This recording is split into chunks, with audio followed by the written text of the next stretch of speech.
ओम साई राम। अनंत कोटि ब्रह्मांड नायक राजाधिराज योगीराज परब्रह्म श्री सच्चिदानंद सतगुरु साईनाथ महाराज की जय हो। श्रद्धा और सबरी के प्रतीक हमारे प्यारे साईं बाबा के चरणों में हमारा बारंबार प्रणाम है।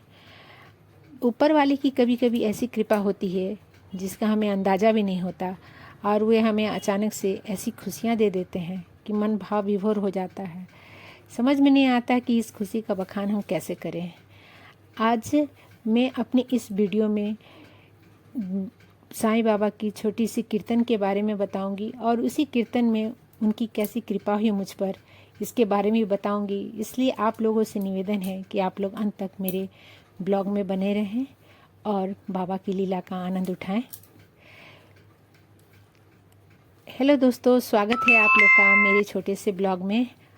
आप सभी साईं भक्तों का आज हमारे इस पावन गृह कीर्तन में सहृदय स्वागत है, वंदन है और अभिनंदन है। बाबा की कृपा के बिना उनका नाम लेना भी संभव नहीं होता। आज बाबा ने हमें अपने चरणों में बैठने का और उनके नाम गुणगान का ये सुंदर अवसर दिया है। यह हम सब पर उनकी असीम अनुकंपा है। कुछ दिन पहले मैं अपनी छोटी बहन के घर गई थी। वहाँ जाने के बाद मुझे पता चला कि उसने कल, जिस दिन उसकी बेटी का जन्मदिन था, अगले ही दिन उसने एक छोटी से साईं कीर्तन का आयोजन किया है। इसके लिए उसने पास के साईं मंदिर से कुछ पुरोहितों को आमंत्रित किया था साईं कीर्तन के लिए, जो बहुत अच्छा भजन कीर्तन करते थे।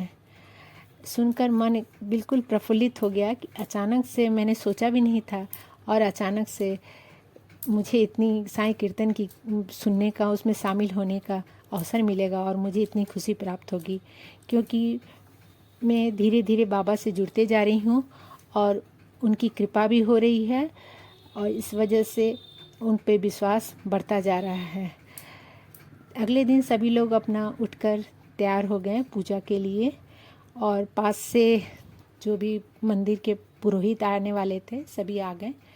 आने के बाद सभी अपना वाद्य यंत्रों को सुव्यवस्थित किया भजन के लिए। सभी लोग अपनी तैयारी में लग गए और भोग के लिए हम लोगों ने मिलकर खीर बनाया था। फल फूल के अलावा उनको भोग, फल मिठाई के अलावा उनको भोग में खीर भी चढ़ाए थे हम लोग।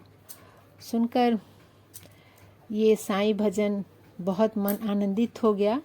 मुझे ऐसा लगा कि मैं वो सारा साईं कीर्तन जो हो रहा है सभी अपने दोस्तों के आगे सुनाऊं, पर ऐसे साउंड को अपने ब्लॉग में लाना संभव नहीं है, इसलिए मैंने उसे म्यूट कर दिया। सुनकर बहुत मन आनंदित हो गया। ऐसा लगा कि धीरे धीरे हम साईं में डूबते जा रहे हैं। पूरा घर साईं जैसा साईंमय हो गया। बाबा कहते हैं, जो मुझे याद करेगा मैं सदा उसके अंग संग रहूँगा। आइए कीर्तन की शुभारंभ करने से पहले हम 2 पल उनके लिए अपनी आंखें बंद करके सिंडी के उस दयालु फकीर का ध्यान करें जो हर पल अपने भक्तों को संभाल कर रखते हैं। ओम साई राम। साईं नाम सुमिरन करो, साईं ध्यान नो ध्यान, साईं चरणों में मिले सुख शांति कल्याण, ऐसा बाबा कहते हैं। और मैं आप लोगों को उस भजन का कोई साउंड नहीं सुना सकती, लेकिन मैंने उस दिन अपना लाइव भी लगा दिया था उसी कीर्तन के दौरान। और हमारे कुछ दोस्त जैसे बबीता जी, कविता दी, ये लोग भी शामिल हो गए थे उस लाइव में। पर अफसोस कि उस लाइव में कॉपीराइट आ गया और मुझे उसे डिलीट करना पड़ा। मुझे इतनी खुशी हुई, अब मैं बताती हूँ कि मुझे किस बात की इतनी खुशी हुई कि सारा आयोजन मेरी छोटी बहन ने किया था। जन्मदिन भी उसकी बेटी का था, लेकिन अचानक से उसने कहा कि नहीं दीदी, आज का पूजा तुम ही करोगी। और ये उसने नहीं कहा था, शायद बाबा ने आज उस दिन के पूजा के लिए मुझे चुना था। और मैं इतनी आनंदित हुई कि मैं उस खुशी का बखान नहीं कर सकती। पंडित जी ने सारे संकल्प, सारे पूजा विधिवत मेरे से कराया और मैं बहुत खुशी से सब कुछ की। उसके बाद कीर्तन का आरंभ हुआ। उसने ज़्यादा लोगों को नहीं बुलाया था, लेकिन फिर भी जितने लोग थे उसमें कीर्तन गाने में बहुत मज़ा आया। जब शिरडी वाले साईं बाबा आए हैं तेरे दर पे सवाली वाली गाना हुई तो ऐसा लगा कि ओह, काश सभी को मैं सुना पाती, वो मंजर दिखा पाती, लेकिन नहीं दिखा पाई मैं। इस तरह से कीर्तन एक पे एक के बाद एक, कभी साईं बाबा की, कभी शिव जी की, कभी माता रानी का कीर्तन होता रहा और सभी लोग उसका भरपूर आनंद उठाएं। शिरडी का वो कोना, द्वारका माई का वो कोना हो या घर का यह आंगन, जहाँ साईं की चर्चा होती है, यहाँ भक्ति के भाव बहते हैं, वहीं शिरडी बन जाती है। बाबा ने कभी धन या आडंबर नहीं मांगा, उन्होंने केवल 2 चीज़ मांगी, श्रद्धा और सबरी। साईं बाबा की 2 ही चीज़ हैं, श्रद्धा और सबरी। आइए श्रद्धा और सबरी के साथ साईं बाबा के श्री चरणों में अपना भाव पुष्प अर्पित करते हैं हम लोग।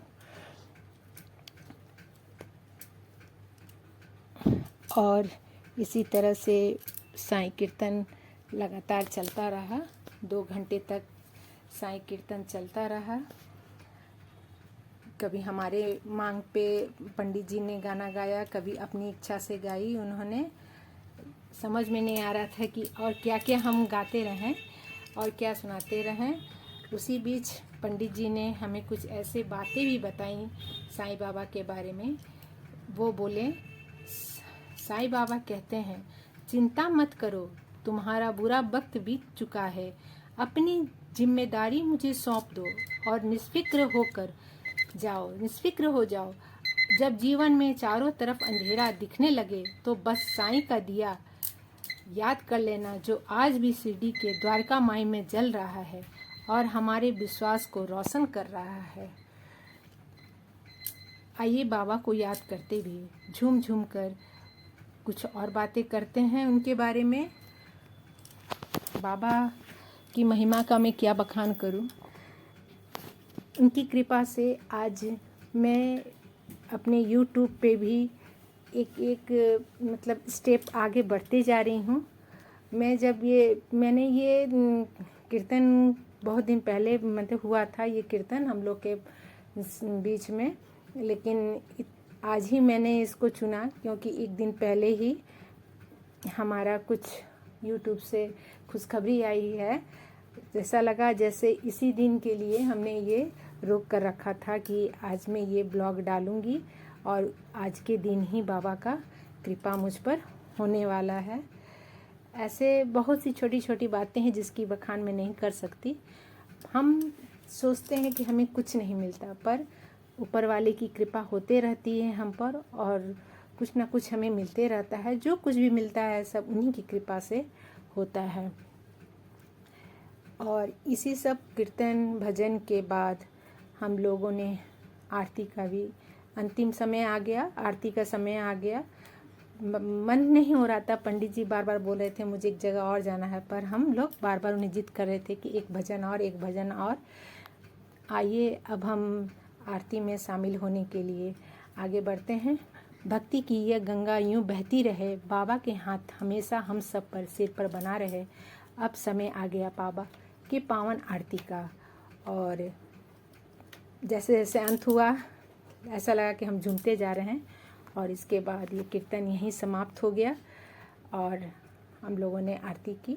सभी लोग ने बारी बारी से आरती किया, उतना तो हम दिखा नहीं पाएंगे। और थैंक यू हमारे साथ इतने देर तक बने रहने के लिए। अगर आप लोगों को वीडियो अच्छा लगे तो प्लीज़ हमें जैसे अब तक सपोर्ट किया है आगे भी सपोर्ट करना, ताकि हमारा मनोबल और बढ़ता जाए और हम अच्छा से अच्छा